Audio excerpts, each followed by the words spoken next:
up, let's get to it. So first off, man, great game, entertaining game. You know me, my opinion, I like good defensive games. As long as it's not too boring, some things are happening, I like it, man. The battle, the grind, etc. Who gonna gut it out at the end, right? Heavy. So great name, great game. And I was close on the score as well, man. If the Titans would have got one more point, man, 2017, I would have been on the money. But it's all good, man. Great football Thursday night. But first off, let's just get right to it.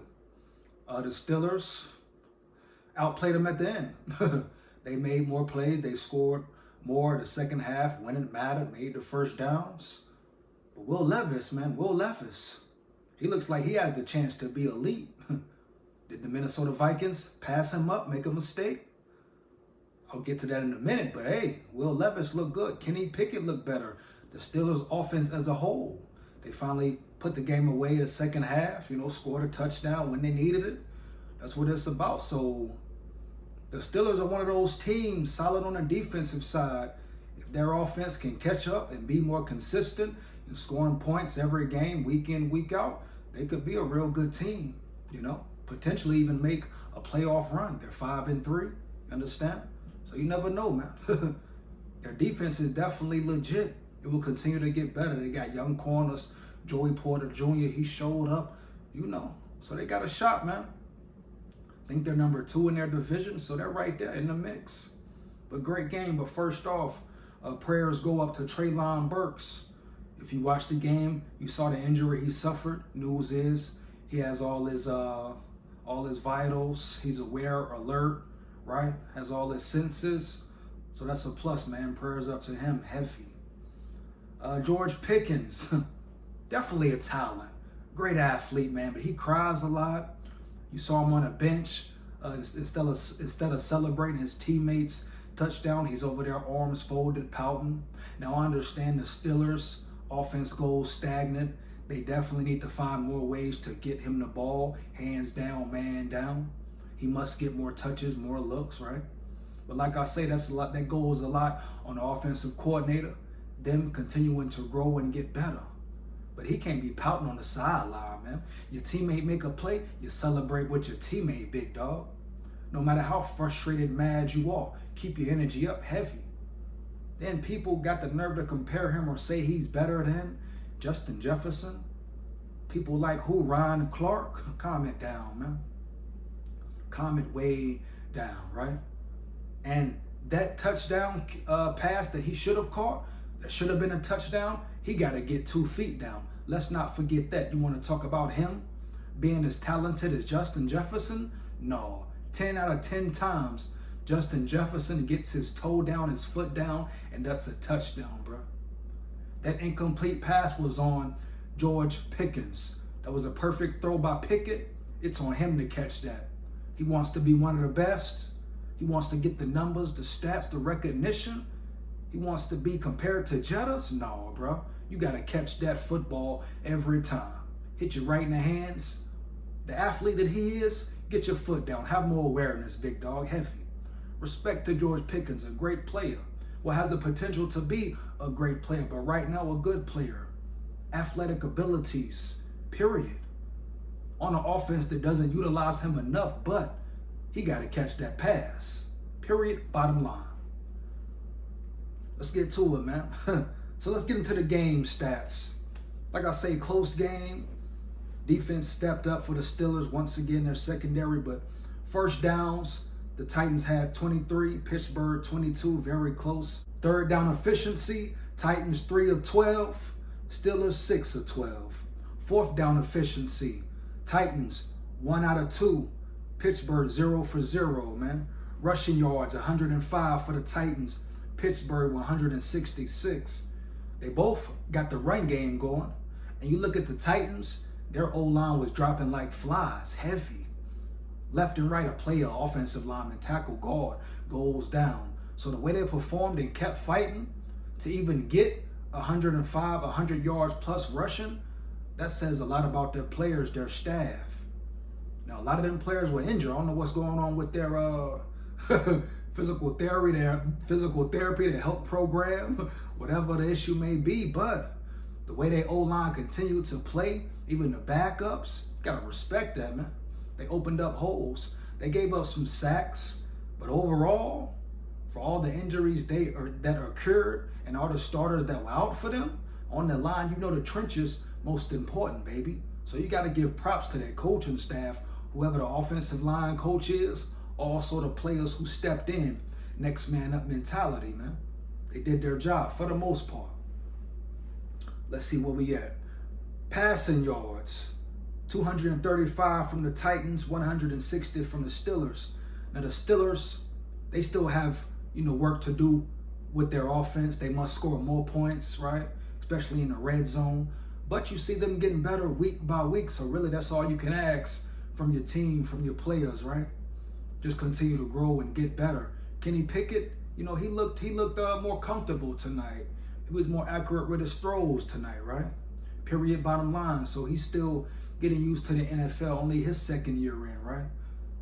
Playing a major role though. So he, his job is to do his job. Bottom line, no excuses. He is a vet.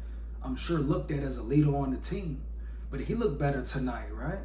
The offense as a whole, even the offensive coordinator, seemed like he dialed up better plays. And I don't watch every Steelers game, but you see the highlights, you see the stats, the players, you know some of the athletes.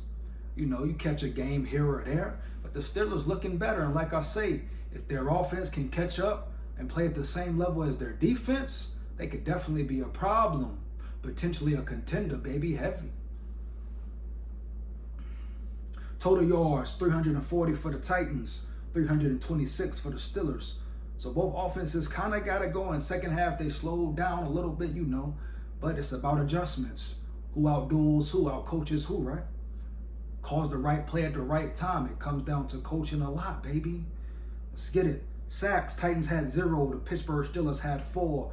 They were in Will Levis's face, which really Will Levis impressed more, That was better for him because he still made big throws, hard throws. He displayed his arm power, his arm strength, and accuracy. Just think if he's standing behind a good O-line or a great O-line, think about the potential he really has with more weapons around him, baby. Get to that in a minute. Heavy. Interceptions, Titans won at the end of the game. Levis tried to force it in there, trying to make a play. Probably should have went to the outside route, the outside receiver on the street. But you live and you learn, man. He's a rookie, still getting adjusted. But I tell you what, he's confident. He plays with no fear. That's what you want in a quarterback. And I think he's going to be good. Heavy. Let's see. Steelers 0 interceptions. Penalties. Titans had 7 for 51 yards. Too much. The Steelers definitely too much. 10 for 80 yards. Time of possession.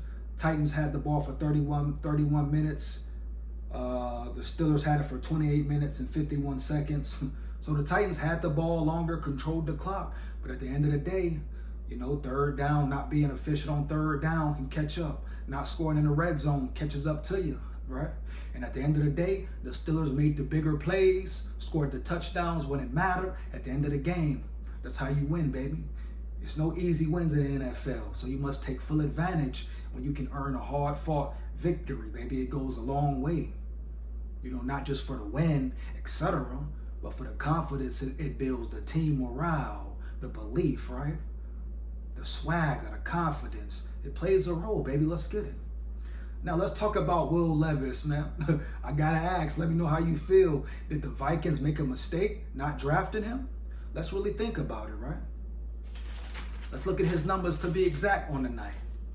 22 of 39, 262 yards, touchdown 0, 1 interception, passer rating of 66.4. Now you say the numbers are okay, but I'm saying right now, forget the stats, forget the rankings, the numbers, right? Let's look at the eye test for a minute. How did he look? I'll tell you what he has, an arm, accuracy, especially when given time. Now you must take into consideration, he is a rookie playing, standing behind a bad offensive line, suffering a lot of injuries to their starters. Like I say, the Titans were dropping like flies, baby. And Will Levis stood in that pocket and let it fly. He has beautiful touch. Under pressure, yeah, you can question his accuracy, his touch, but that's for any quarterback. Any quarterback who's under pressure constantly or getting hit in the mouth, you're not gonna look the same. The throws won't be the same. You're gonna struggle. But the numbers he's putting up, the confidence the Titans staff is showing in him already. Second start versus solid defense, a solid secondary, a pass rush who was in his face. Excuse me. So you can't forget, and the little talent he has. He has what? Only really one good receiver to rest average? So what weapons does he have? Now think about Will Levis on a team with weapons or elite O-line protecting him, right? Where he has time in that pocket. And don't forget, he can also run around, maneuver around. He made some good throws tonight. Had some bad throws, but that's part of the game, part of the process. You look at his demeanor, how he carries himself. Some people said, oh, he's too cocky, arrogant. So what? He should believe in himself. That's the problem. They don't want you to believe in yourself heavy. You want your quarterback to be confident, damn near arrogant, right? That makes the team believe more. You know? So maybe not, can you say the Vikings made a mistake? Because if they would have drafted Levis, then you not get Addison, but then you get another receiver. You look at what Addison's doing, you know. Of course, respect to Kirk, the way he was playing. But you got to look at Will Levis and think what he could potentially be. And if you can say you didn't see any special traits in him, from his arm talent, you know, from him reading the field, he has some good throws. The last drive had some tight throws, and he's not scared to throw it. He's not scared to throw it. Yes, he has improvements to make. He's a rookie. You know, has to learn when to let the ball go faster. Be more calm, cool in the pocket at times. But overall, he impressed. And I think the Titans have found their future quarterback. Now, you build around him, give him weapons, a line to protect him. You know, continue to build around him. What more could you ask for? I think he can be elite. Now, I'm not going to say the Vikings made a mistake not drafting him, but you can definitely say they could have potentially missed out because he looks good right now, heavy. And he's doing all this under pressure with barely no weapons to throw to, right? Heavy. So you got to think about it full spectrum. Take everything in, man.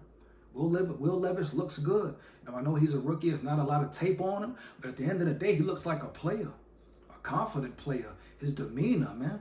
A natural leader. The guys love him already. Telling you, man, there's something about him. Definitely something about him. So I won't sit here and say the Vikings made a mistake because they did acquire Jordan Addison, right? But I don't know, man. You talk about the whole goal of a team is to find your future quarterback on that rookie deal so you can build around him. And we shall see, man. But if Will Levis keeps progressing and getting better, improving his game, working on his craft, he could be elite, bro. Hands down, man down. I stand on that. Heavy. Let me know how you feel about it. You agree or disagree, man. You know what it is. SKOL Vikes forever, but a very entertaining Thursday night game, man. NFL football. Gotta love it. You know what it is, man. Make sure you like, comment, and subscribe. Right? Takes less than 1 second. Why not? Support the grind, baby. Support the real. Shout out all my big dogs, my subscribers, my supporters. You are much appreciated for life. Never forget it. You know what it is. SKOL Vikes forever, man. Heavy. Yeah.